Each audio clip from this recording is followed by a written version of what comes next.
Baywatch is one of the worst movies of all time. Okay, maybe that's a bit of an exaggeration, but it's still pretty freaking awful. So let's explore this whale of a flop. Shut up!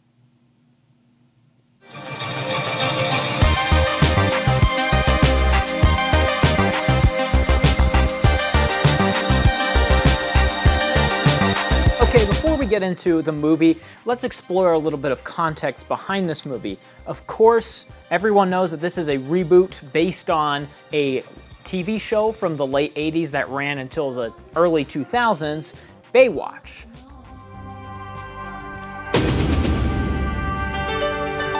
Starring David Hasselhof and Pamela Andersons. Pamela, what do you mad at me? No thanks. No, agreement not necessary. And this show was the show that made these two a real household name in Hollywood for quite a little while. I mean, from the late 80s to the early 2000s is not a short amount of time. But I don't know too much about the show, so that's all I'll say about that here. But from this, we have now the 2017 reboot franchise bait movie, Baywatch.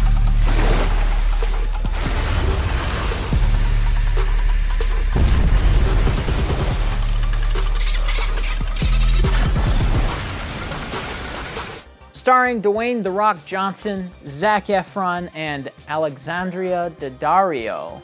Hit it from the back and drive you wild. Girl, I lose myself up in those eyes. And the movie is directed by notorious comedic hack Seth Green, who has directed a handful of TV shows and, including Baywatch, 4 movies. The first being Three Christmases, a bottom-of-the-barrel, rom-com piece of garbage. Right here. Right here! Okay, this is like an animals attack video. Guys, there's other people at the table, it's uncomfortable. Oh, God. The second being Horrible Bosses, which is a movie that a lot of people like. I think it's mostly passable, but it's a mostly passable piece of garbage elevated by some great performances. The third movie is Identity Thief, which is a bottom-of-the-barrel piece of garbage. You got wake up something twist. Dude, I can hit the now. Ooh, barracuda. And now he has directed his worst feature yet in Baywatch. But to be honest, this movie isn't a whole lot different than his other body of work, so what makes this so much worse than his other movies? Well, for one, Seth Green seems to have no idea or no grasp on how to make a big-budget Hollywood movie. Seeing as Baywatch is a $70 million budget, it is double almost every other thing he has done. But this $70 million movie looks worse than a lot of stuff you can find right here on YouTube. Oh, dude, what the hell, man? Yo, be careful, be careful! The front of the boat! There's too much fire! No way. Why? Get most from the DJ! I mean, a movie called It Comes at Night that I've talked to death about came out the same year, and it cost $5 million to make, which is baffling on its own. So where did this $70 million go? Oh, wait. If all the money went to the cast, which I'm assuming it did, they really would have to shell out for marketing, right? Putting both the men and the women in sort of, I think the joke is that we're these supernaturally good-looking people that take our jobs really seriously, and part of the joke is that we are incredibly attractive. Right. Yeah. So I think that we play that up. Well, with that context out of the way, let's get into this movie and see why it truly is one of the worst movies in a long time.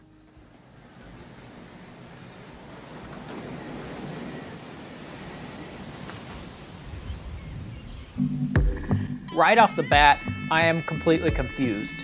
Who are these companies? Has anybody seen these logos before? I've never seen these logos in my entire life. Who are they? Where did they come from? What are they doing in this $70 million Hollywood movie? And if this wasn't confusing enough, this opening scene is so bizarre. The editing here makes no sense. It's cut between B-roll, random B-roll footage of a beach with random people on it that aren't even in the movie, and then it cuts in between that and a black screen with one name on it. And it's in this like weird red font that makes it look like it's in a Deadpool movie. Like, what is this? I mean, the movie's almost 2 hours long already, so this can't be filler, right? It's cutting to a black screen though. What other explanation is there just to add a couple extra seconds to the movie, other than maybe because the actors had so much money paid to them for this movie that the main actors just needed their own title card separate from everything in the movie? They just wanted a black screen with their name on it? That's the only other explanation that makes any sense here.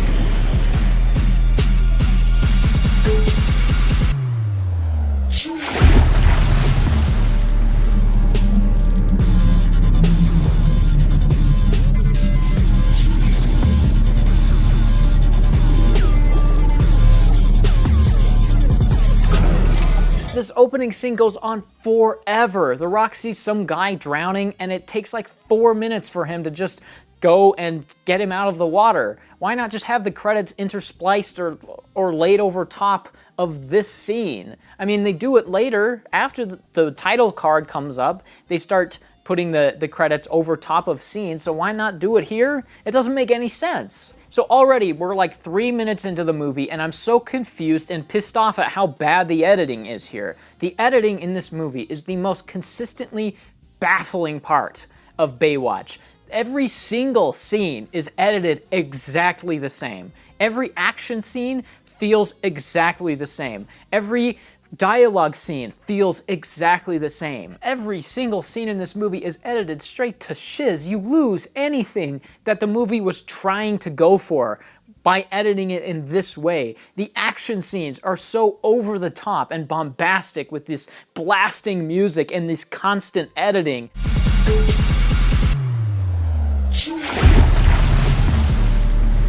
Making slow-mo shots of people diving in the water last way longer than they need to. Why not just have this scene be a couple of shots of Dwayne The Rock just jumping in the water and getting the guy out? That's all the scene needs to be. We got the point in the first 30 seconds, but it drags on for 4 minutes. What is the point of editing things like this? It completely ruins the pace of the scene. And not only this, but the dialogue scenes are edited so poorly. They're so stock. Yo, Ellaby. Hey, Mitch. Hey, come on, man. Why don't you leave my boys alone and get off this big wheel, come join me for a run. What are you saying, that I need to work out, that I'm, what, looking smaller? No, you're looking big. I don't know how you fit in that uniform, man. Oh, yeah? Hey, if I had a sister, I'd introduce you to her, man. You all right, all right. Wait, was that sarcastic? Like, calling a tall guy shorty? It's almost like the dialogue scenes were edited in a factory. Like they had to plug in how to edit a scene. It's just wide, medium, medium, medium, wide, medium, medium. Oh, hey Kat, what are you doing? It's just wide, medium, medium, medium, medium, medium, medium, wide. Every single dialogue scene is edited in this exact same way. It feels like an assembly line. It's so bizarre. There's a certain language to film where you can imply so much with just a simple shot or an editing technique used. But when you use the same exact shot composition and editing techniques through your entire movie, it just starts to feel gray and muddled and murky, and everything starts to feel like it is the same thing all the time, no matter what the context of the scene is.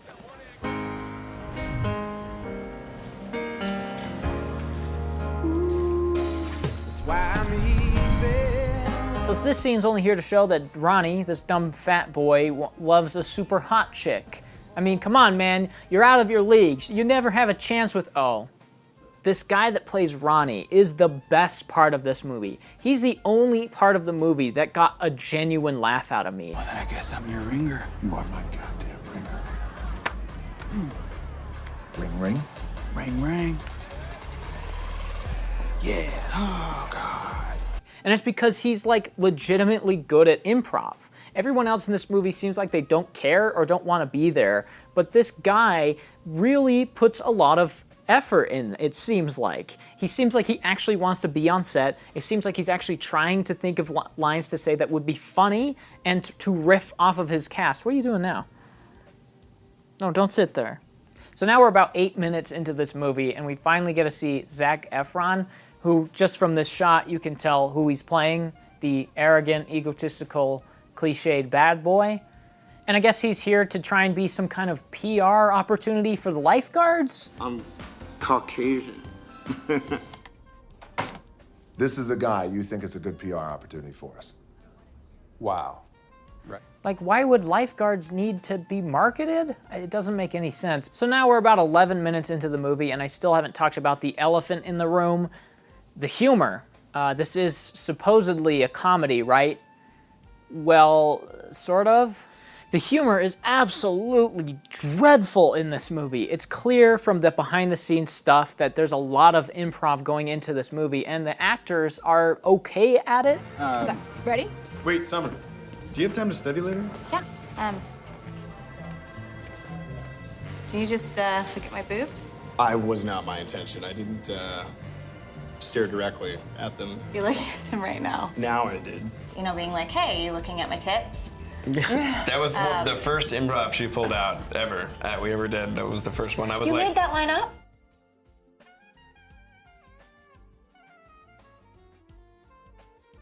You made that line up?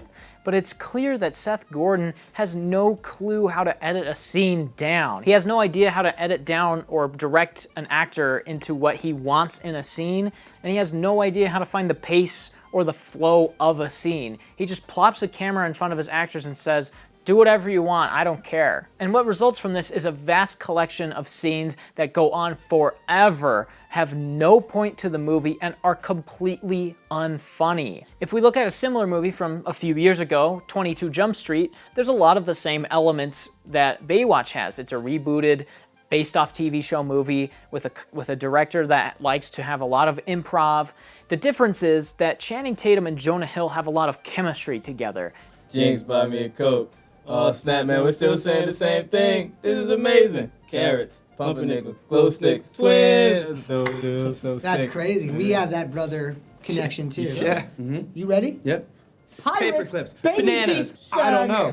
anger, Words, quicksand, boom! And they riff off of each other very well, and they do it in character. Anytime they are improvising, they feel like they're characters, so it doesn't quite feel like improv. It just feels like they're characters talking. Here is the complete opposite.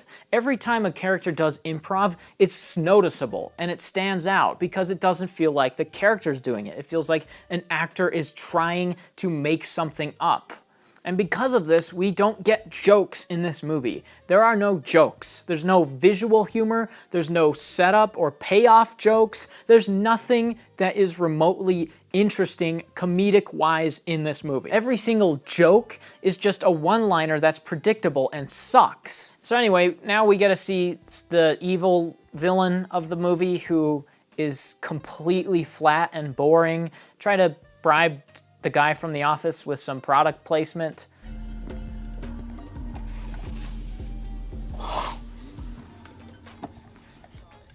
I'm sure they'll come around. I'm sure they will too. So now we're back to lifeguard training or qualifiers for being a lifeguard trainee or something. And Zac Efron has to prove that he is lifeguard material by proving that he's super strong. Like he just lifts up some stuff and then puts the stuff down. What are you doing now?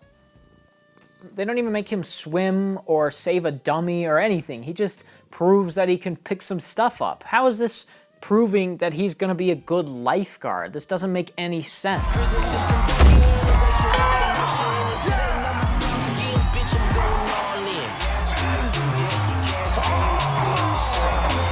Oh, but now some ladies just fall in the water, and he's gonna try and prove himself that way. And he fails miserably. And then we just go right back to lifeguard training, even though a couple people almost drowned. But let's just forget about that and just go right back to lifeguard training. Like, seriously, what is the... You know what? I don't care right now. If I watch any more of this movie, I'm gonna kill myself. I gotta go do something else. I just have to.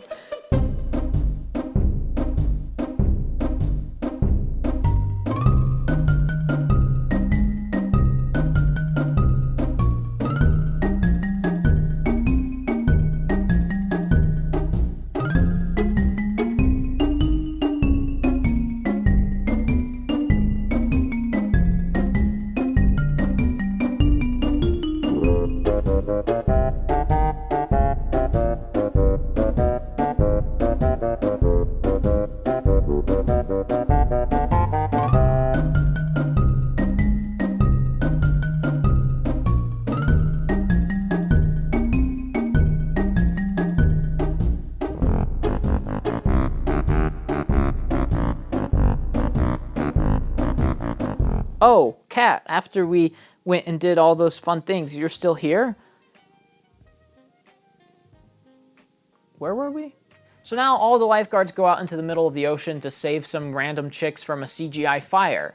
And it looks like a YouTube video. How are the visual effects this bad? How is this green screen that bad? This is $70 million, right?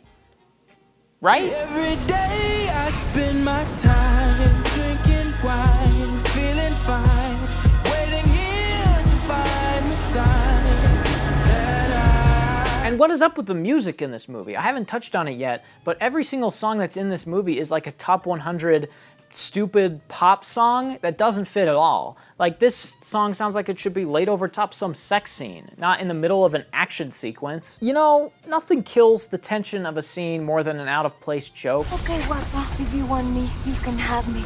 Pero rápido, because the boat is on fire. Some other time.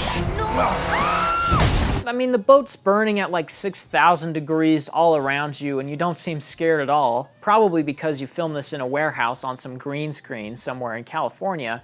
But seriously, this completely destroys any tension in this scene. Not only is the CGI completely unbelievable, but the actors seem like they have no clue what's going on. They have no idea what's around them. They have no idea that there's fire raging in their faces. So they just make stupid jokes because the director doesn't know what's going on. So they don't know what's going on. This is a good time to talk about the actors. Through the entire movie, every single actor seems like they have no clue what's happening. Alexandra Daddario seems like she's constantly confused through the whole movie.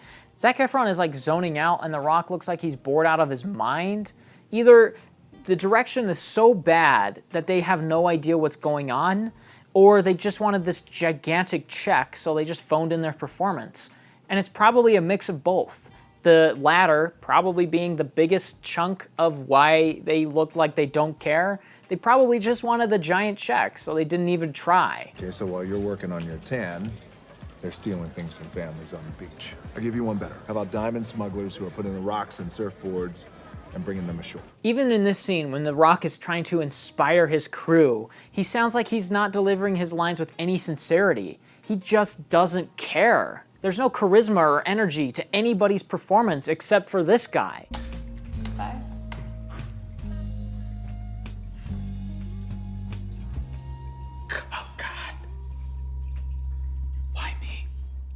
Everyone else just seems like they're there just to be super hot. Zac Efron appeals to horny teenage girls, The Rock appeals to horny middle-aged women, this chick for horny teenage boys, and Alexandria Daddario for horny me.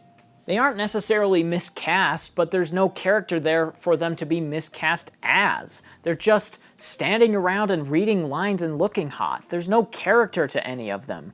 Now, going back to the Jump Street movies again for a minute, a big reason why these movies work so well is because of Jonah Hill and Channing Tatum. Not only are they charismatic and funny and enjoyable to watch on screen, but they actually add flair to their performances. They seem like they want to be there, and they riff off of each other super well. He's clingy, he's terrified of being by himself. Given all these strong feelings, why don't you hold hands?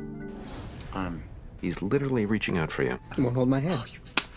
You gotta interlock it, though. If you don't interlock it, might as well just be friends and not partners.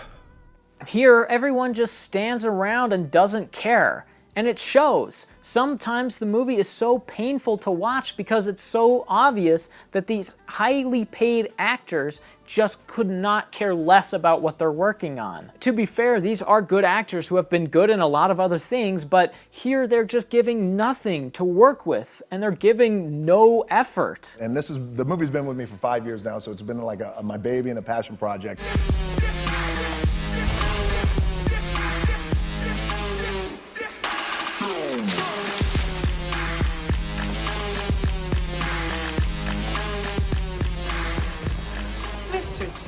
I'm so glad you could make it. I wanted to meet the new neighbor everyone is talking about. So I presume you know why I had to invite you. I am not interested in selling my properties. Why don't you think about it, okay? So now we see the evil lady talking to some Asian guy, and she wants to buy property from him because I guess he owns some property on the beach and she wants it. And then we see The Rock investigating some of her fish barrels, and then he's not. And he doesn't learn anything from investigating the barrels. And then he fires Zac Efron for getting drunk, and then he doesn't. And then in the span of 15 seconds, we go from this scene to this scene. What? How did they get those uniforms? How did they get inside? How did they get there? How did they get the stretcher? How did they get The Rock on the stretcher without anybody noticing? What is happening? Dude, I can't take you seriously when the dick is out. Can you please just cover the dick? You cover the dick, I'm busy. All right, check this out. Now, why is this scene happening? Oh, you cover the dick. No, I don't want to cover the dick. You cover the dick. Okay. What was the point of that? What's the joke? Is there even a joke? It's no wonder this movie is 2 hours long. It's half an hour longer than it needs to be because it's filled with these pointless scenes that don't affect anything. This scene is the epitome with everything wrong with Baywatch. It's filled with pointless nonsense, and the second that they try to take it seriously, they screw it up because no one has any idea what's going on. Oh, shit, someone's coming. Hide. Put him away.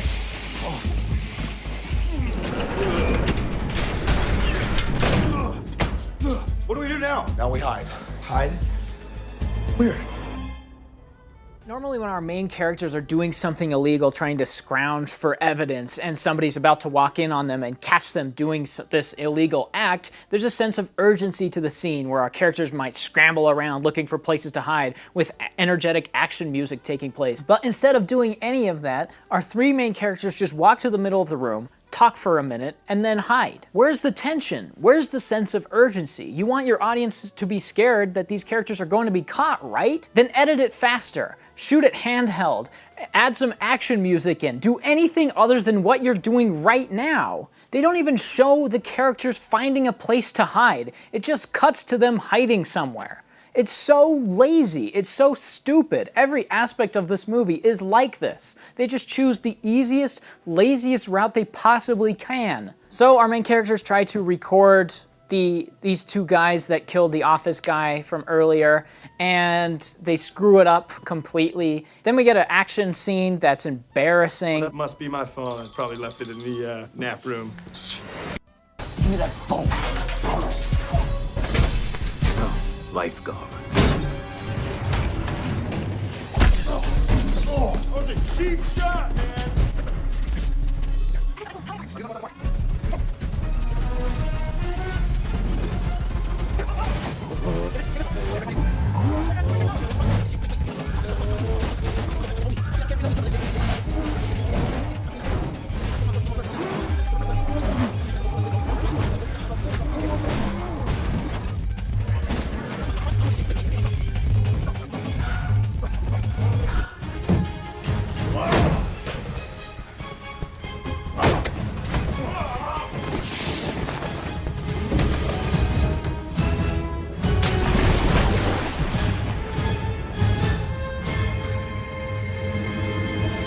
Bath time, shithead.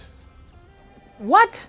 We cut directly to wherever this is without resolving the action scene. This guy just gets hit in the face, gets a trash can put on him, and then he stumbles into a pool and then fakes like he's dead? Or did he really die? Oh. We have a problem. Okay. It doesn't show it. It doesn't. Dwayne "The Rock" Johnson doesn't check him. Nobody ever dies from this. How is this a resolution to your scene? What's the point of this elongated action scene if every bit of it is pointless? We see all the evidence that this Baywatch crew acquires gets destroyed, and then they don't even catch the bad guys. What is the point of having this long action scene that goes nowhere? I mean, come on, they at least had to achieve something with this, right? But do you have any proof of this conspiracy? Yeah, absolutely. We read the coroner's report. It's all in there. Before those other guys switched it. Yeah, and I recorded the whole thing on my cell phone. Where's the cell phone? They destroyed it. Oh, okay. So the only evidence that you had was destroyed. Nope, wrong. This whole segment achieves nothing. Who are we supposed to root for in this movie? It seems like everybody is unlikable. Everybody does bad things, and nobody is redeemed in the end. Who is this movie supposed to be about? Because the villain doesn't do anything. All she does is sell drugs, and then the lifeguards chase her down, do a whole bunch of illegal stuff, and then make themselves look bad. Like... So then a bunch of stupid stuff happens. Hannibal Buress winds up dead on the beach, and then The Rock gets fired because he wasn't on the beach? Yeah, this is the police. How can I help you, lifeguard? Ellaby, you gotta get down to the Huntley ASAP. We found the drugs. Yeah, that sounds great, Mitch, but right now I'm busy dealing with another dead body. Oh, and this one's on your beach. Did you hear that? First a councilman, and now a shark attack. That's crazy. Lifeguard coming through. You're still calling this your jurisdiction, right? We haven't had a dead body on the beach in years. But this has got to be connected to the Huntley. We found the drugs here. I'm telling you, they're behind this. Mitch, it's Thorpe, your boss. Look, stop with the Huntley crap, okay? Don't even... They said it was a shark attack. What would a lifeguard do? How would a lifeguard save this guy from a shark attack? So The Rock gets fired. Zac Efron steals some files with a cooler, and then he finds out that the drugs lead back to our main villain girl, which we already knew. So we go on a boat, Zac Efron finds some drugs on the bottom of it, The Rock blows up the main villain, and then it ends on a joke that doesn't make any sense.